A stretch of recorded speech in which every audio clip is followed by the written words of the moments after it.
Let's read verse 18. For such persons do not serve our Lord Christ. Now, they certainly say they do, so be careful. Such persons do not serve our Lord Christ, but their own appetites, literally their own belly. And by smooth talk and flattery. The word flattery there is simply the word blessing. It's a very positive word. It's not a negative word. Flattery is a negative word. I'm not altogether happy with that translation. Blessing.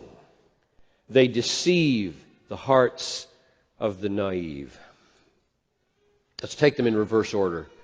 The second reason for why it's so important to watch out and to withdraw is that by smooth talk and flattery, they deceive the hearts of the naive.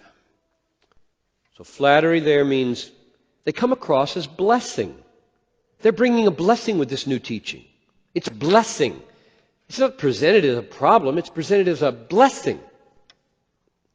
And the word smooth talk doesn't have to imply manifestly slippery. Like, you can read that a mile away. Right? This guy's slippery. It doesn't have to mean that. It can just mean pleasant, plausible, kind speech. So, you got a speech that is totally winsome, espousing falsehood. Now, this we need to be aware of.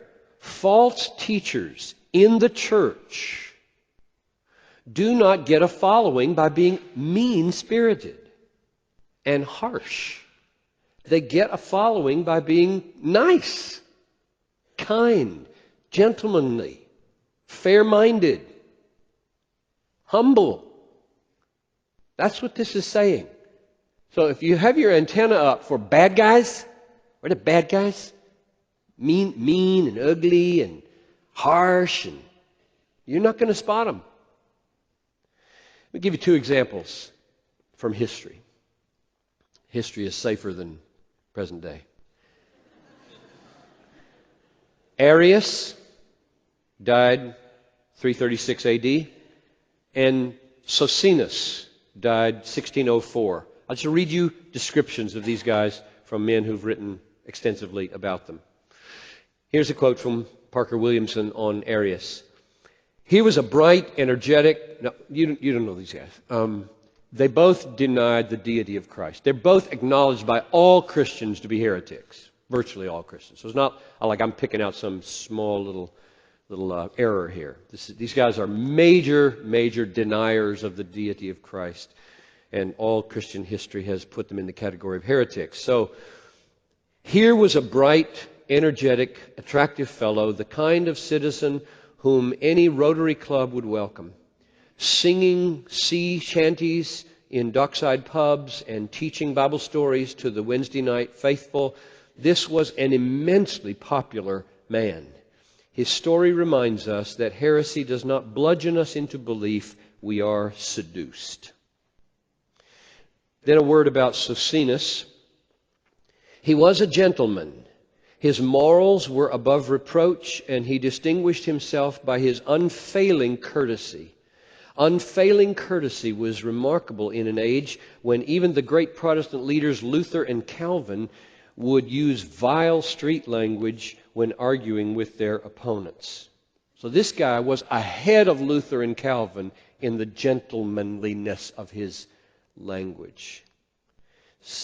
The implication of this is that it is seldom, almost never, a popular cause to resist a false teacher because they're always nice. And you look like an ogre at the denominational meeting or at the elder meeting or wherever you go. You are an ogre. Can't you see this is a very nice man? Watch out for them and avoid them, Paul says. Though they are smooth and winsome and are delivering their teaching as a blessing.